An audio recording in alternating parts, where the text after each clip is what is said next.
Shalom, shalom, Deus abençoe meus irmãos e minhas irmãs. Estamos aqui para mais um devocional e hoje o nosso devocional está em 2 Reis 18 e 19 e nos Salmos 44, 73, 92, 93, 46, 75 e 76. O tema do nosso devocional é as teses das circunstâncias. Amém? Nosso texto está um pouco longo, mas é o nosso texto base que está em 2 Reis 18, 3 e 4, indo até o 30, intercalando entre alguns versículos que eu estarei lendo aqui na sequência para você.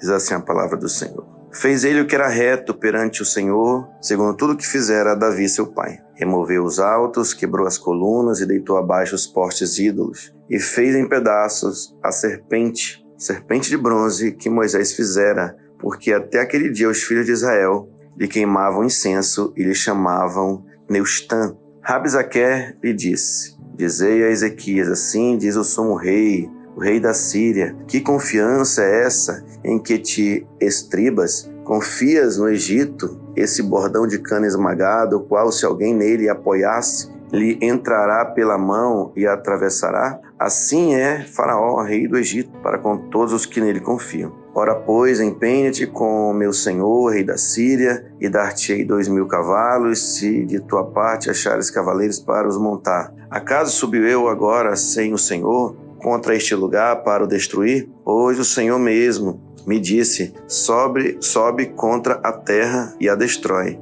Assim diz o rei: não vos engane, Ezequias, porque não vos poderá livrar da sua mão. Então pouco vos faça Ezequias confiar no Senhor, dizendo: o Senhor certamente nos livrará, e esta cidade não será entregue nas mãos do rei da Assíria. Muito bem. Queridos, eu quero explicar um pouquinho sobre o tema, as teses das circunstâncias, e trazer 2 pontos importantes para a nossa meditação. O que são as teses? Teses são afirmativas sobre algo, sobre alguma coisa. O que eu quero trazer aqui é exatamente o que? As circunstâncias nos quais nós vivemos, sejam na família, as circunstâncias que nos achegam no trabalho, na igreja, na nossa vida íntima, na nossa vida pessoal, na nossa vida particular, na nossa vida interior, as circunstâncias nos geram teses afirmativas. Elas podem ser positivas ou negativas. E o que eu quero trazer um pouquinho hoje são um pouco sobre as teses negativas que as circunstâncias nos trazem e como nós podemos e devemos agir com relação a essas teses. O texto inicia falando sobre Ezequias. E nós vamos perceber que Ezequias, ele foi um rei muito virtuoso. Ezequias foi um rei muito destacado. Podemos até dizer que ele superou todos os reis que vieram depois de Davi, seu pai. A forma de chamar Davi, seu pai, não que diretamente ele era filho de Davi, mas ele era um descendente de Davi. Então, por conta disso, todos os descendentes de Davi passam a serem chamados de filhos, né? Filhos de Davi. Então, ele faz algo interessante, porque você que está fazendo o devocional tem percebido o quê? Que todos os reis nos quais, os poucos, né, que existiram, que receberam elogios, sempre tem uma observação: fizeram o que era reto aos olhos do Senhor, só que na sequência diz assim: mas não retiraram os postes ídolos, os altos de adoração. Ou seja, eles fizeram coisas boas, mas eles mantiveram na cidade esses ídolos. E aqui Ezequias tem algo muito interessante, porque a coisa muda quando Ezequias assume o reinado. Ele não só fez o que era reto aos olhos do Senhor, como também retirou os ídolos, os postes ídolos, a idolatria. Inclusive, ele lança por terra uma entidade chamada Neustã, que era aquela serpente de bronze no qual Moisés levantou no deserto, porque quando o povo pecou lá no deserto, desobedeceram, né, foram ingratos com Deus, e Deus mandou as pragas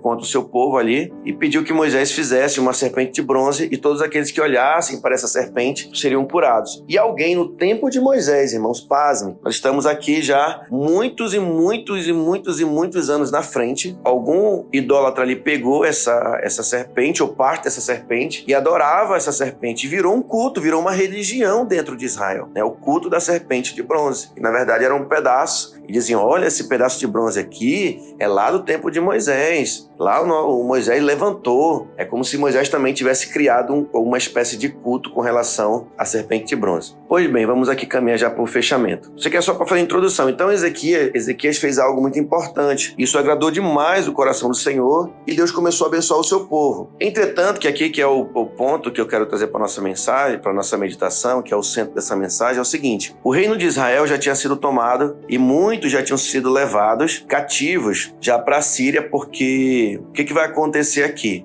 O texto vai dizer que eles vão ser levados justamente por conta da desobediência.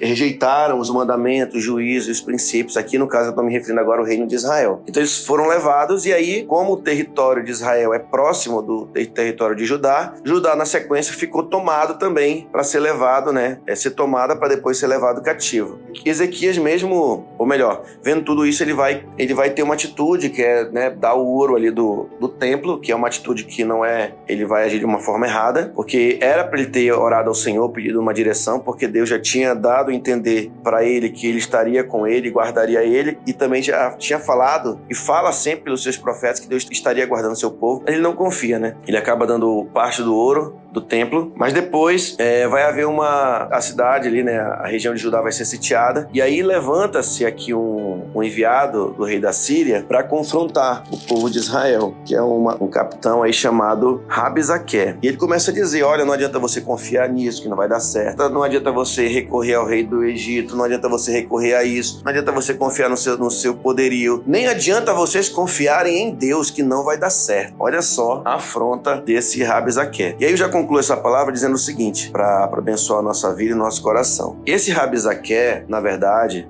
lembra do tema que eu falei, que são as teses das circunstâncias? É exatamente o que as circunstâncias elas se manifestam nas situações que nós estamos passando. E como que ela vai se manifestar? Trazendo dúvida. Você vai ver que o reinado de Ezequias, ele é marcado pelo homem que não só falou que acreditava em Deus, mas de fato demonstrou através das suas atitudes, dos seus comportamentos. Inclusive no capítulo 19, ele vai fazer uma das orações mais bonitas. A oração de Ezequias é uma das orações mais bonitas que tem nas Escrituras. Inclusive, Deus vai responder a oração de Ezequias. E você vê que é uma oração simples e sincera. E aqui nós vamos ver que você não vê que ele fez uma longa, extensa, demorada oração. Ele foi uma oração breve, mas muito sincera diante de Deus. E Deus vai dar a vitória sobre contra os assírios, E lá no capítulo 19, ele vai falar também que Deus envia um espírito que fere 185 mil do arraial dos assírios. Então, voltando aqui à parte do Rabizaque, antes disso, nós temos essa voz da dúvida.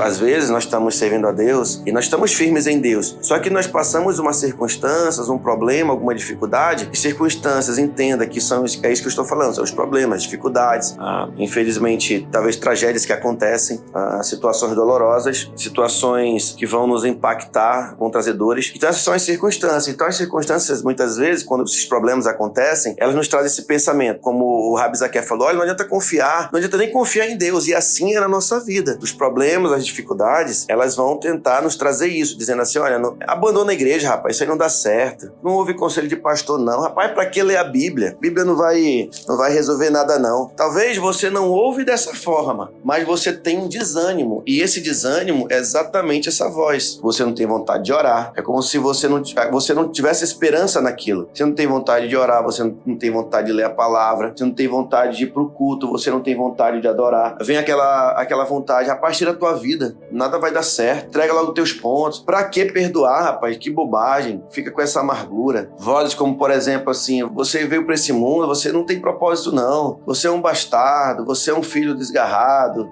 olha a situação, tu tá doente, olha, o Deus te abandonou, Deus não vai fazer nada por você, olha como você nasceu, você é feio, você é feia, olha só como você tá doente, você é imprestável.